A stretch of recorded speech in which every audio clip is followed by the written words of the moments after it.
Assalamualaikum warahmatullahi wabarakatuh.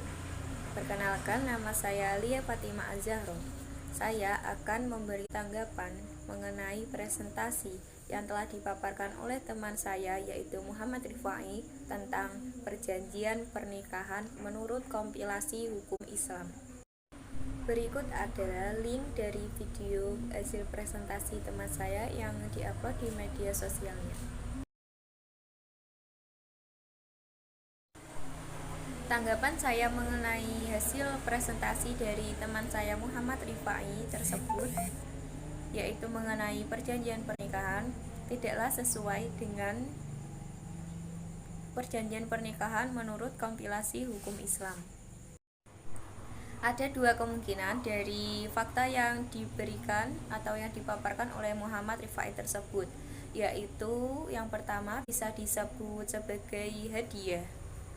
Rumah dan mobil tersebut bisa disebut hadiah dari calon suami kepada calon istrinya setelah menikah nanti. Kemungkinan yang kedua itu bisa disebut sebagai iming-iming, karena rumah dan mobil tersebut akan diberikan kepada si perempuan ketika si perempuan tersebut mau diajak berzinah dengan laki-laki atau calon suaminya tersebut. Berikut akan saya paparkan sedikit mengenai perjanjian pernikahan menurut kompilasi hukum Islam. Sebelumnya saya meminta maaf karena dalam memaparkan tanggapan saya mengenai perjanjian pernikahan, saya tidak menampilkan video saya. Akan tetapi di akhir video nanti saya akan menyertakan referensi dari mana saya memaparkan mengenai perjanjian pernikahan nanti. Perjanjian perkawinan. Perjanjian perkawinan diatur di dalam pasal 29 ayat 1 Undang-Undang Nomor 1 Tahun 1974 tentang perkawinan atau Undang-Undang Perkawinan Jo. Putusan Mahkamah Konstitusi Nomor 69/PUU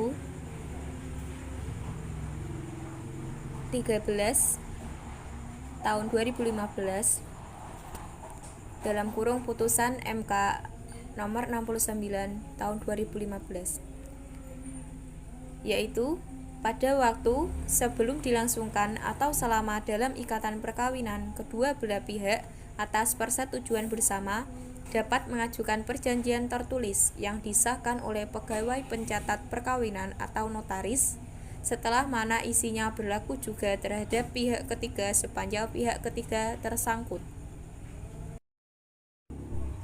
Aturan tersebut menjadi dasar diperbolehkannya calon pasangan suami istri dan atau pasangan suami istri untuk membuat perjanjian perkawinan.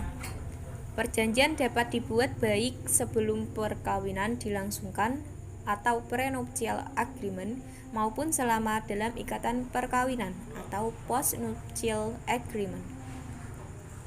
Selain itu, perjanjian perkawinan diatur pula dalam pasal 45 sampai pasal 52 lampiran Instruksi Presiden Nomor 1 Tahun 1991 tentang penyebarluasan kompilasi hukum Islam atau KHI.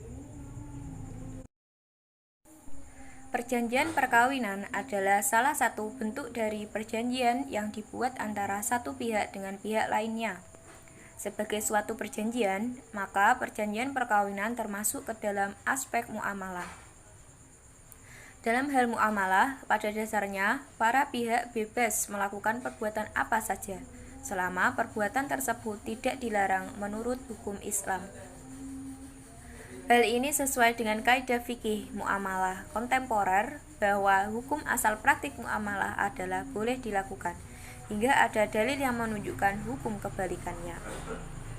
Merujuk pada penggolongan hukum di atas, kegiatan membuat perjanjian perkawinan hukumnya adalah mubah atau boleh, selama tidak melanggar asas-asas perjanjian dalam hukum Islam.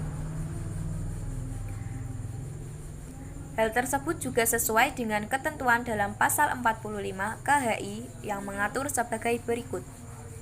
Kedua calon mempelai dapat mengadakan perjanjian perkawinan dalam bentuk 1. Taklid talak, dan 2. Perjanjian lain yang tidak bertentangan dengan hukum Islam.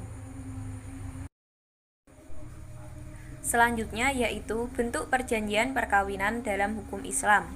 Terdapat 2 bentuk perjanjian perkawinan yang dimungkinkan dalam Islam, yaitu taklid talak dan perjanjian lain yang tidak bertentangan dengan hukum Islam.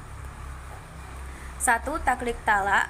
Menurut pasal 1 huruf E kompilasi hukum Islam, yang dimaksud dengan taklid talak ialah perjanjian yang diucapkan calon mempelai pria setelah akad nikah, yang dicantumkan dalam akta nikah berupa janji talak yang digantungkan kepada suatu keadaan tertentu yang mungkin terjadi di masa yang akan datang. Yang kedua yaitu perjanjian lain yang tidak bertentangan dengan hukum Islam. Pasal 47 ayat 1 KHI mendeskripsikan frasa perjanjian lain yang tidak bertentangan dengan hukum Islam sebagai berikut. Pada waktu atau sebelum perkawinan dilangsungkan, kedua calon mempelai dapat membuat perjanjian tertulis yang disahkan pegawai pencatat nikah mengenai kedudukan harta dalam perkawinan. Menurut hemat kami, hal ini sesuai dengan ketentuan pasal ayat 1 Undang-Undang Perkawinan Jo. Putusan MK nomor 69 tahun 2015 yang telah kami uraikan sebelumnya.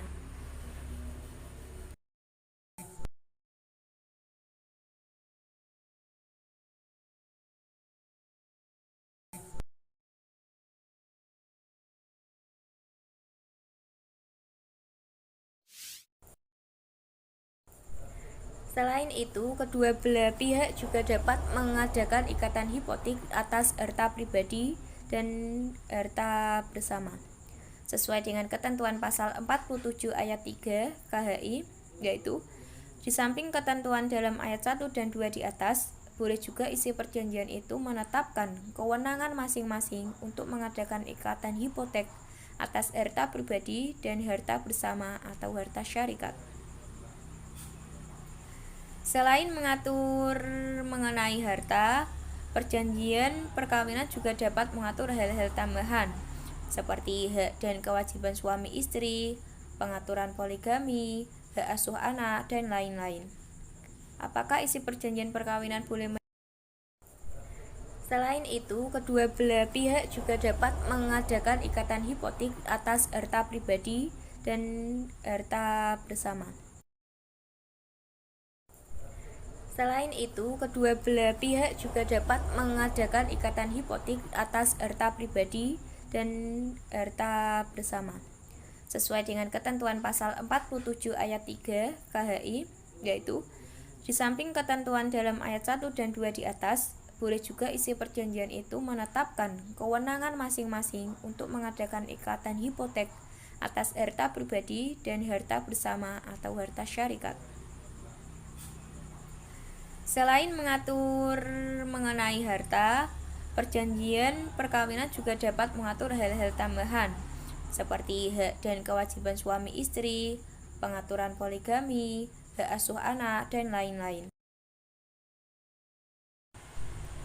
Nah, setelah mengetahui pemaparan tentang perjanjian pernikahan menurut kompilasi hukum Islam, akan timbul pertanyaan yaitu, apakah isi perjanjian perkawinan boleh menyimpangi hukum Islam? Nah, apabila merujuk pada pasal 29 ayat 2 Undang-Undang Perkawinan, dijelaskan bahwa perjanjian perkawinan tidak dapat disahkan apabila melanggar batas-batas hukum, agama, dan kesusilaan. Hal serupa juga dijelaskan dalam pasal 46 ayat 1 dan pasal 47 ayat 2 KHI. Isi taklid talak tidak boleh bertentangan dengan hukum Islam. Perjanjian tersebut dalam ayat 1 dapat meliputi percampuran harta pribadi dan pemisahan harta pencaharian masing-masing sepanjang hal itu tidak bertentangan dengan hukum Islam. Dengan demikian, bagi umat Islam, isi perjanjian perkawinan tidak boleh bertentangan dengan hukum Islam. Nah, dari pemaparan saya mengenai perjanjian pernikahan tersebut, Saya dapat menanggapi bahwa yang dipaparkan oleh rekan saya Muhammad Rifai tidaklah sesuai dengan fakta tentang perjanjian pernikahan. Hal yang disampaikan oleh Rifai tersebut merupakan hadiah atau hanya iming-iming saja. Karena hal tersebut tidak sesuai dengan perjanjian pernikahan ataupun bentuk-bentuk perjanjian pernikahan. Demikianlah sedikit tanggapan saya mengenai hasil presentasi dari Muhammad Rifai mengenai perjanjian pernikahan menurut kompilasi hukum Islam. Apabila ada kesalahan kata atau perbuatan, saya mohon maaf yang sebesar-besarnya. Saya mohon maaf juga apabila di dalam menyampaikan tanggapan saya, video ini kurang sempurna karena saya hanyalah manusia biasa. Demikian apa yang dapat saya sampaikan. Akhirul kalam, wabillahi taufik walhidayah. Wassalamualaikum warahmatullahi wabarakatuh.